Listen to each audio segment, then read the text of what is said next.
Racing করতেছে করতে করতে পরে ক্রসিং এর সময় এক ট্রাক আরেক মানুষের উপরে চাপা দিয়ে দিছে শুনছি আমি এটা। পরে এলাকাবাসী সবাই মিলে এই ওনাকে এই ট্রাকের নিচ থেকে বের করছে।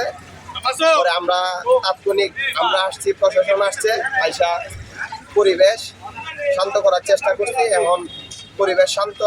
আমি জানতে পেরেছি এক ট্রাকের ড্রাইভার অ্যারেস্ট হয়েছে।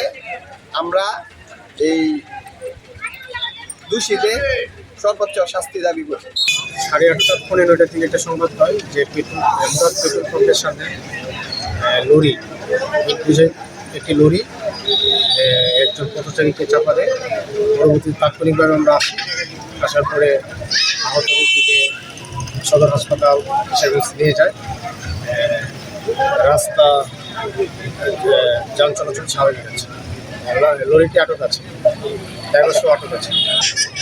হাসপাতালে আমি পুলিশ পাঠিয়েছি, এখনও সংবাদ পাইনি। সংবাদ পাইলে বিস্তারিত জানাবো।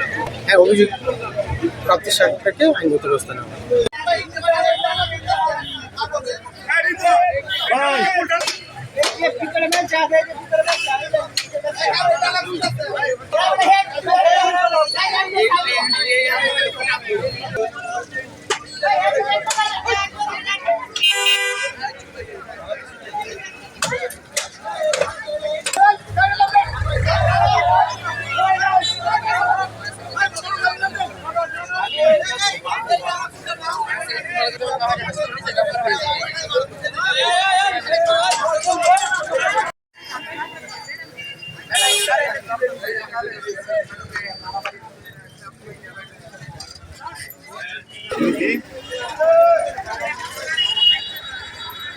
You know?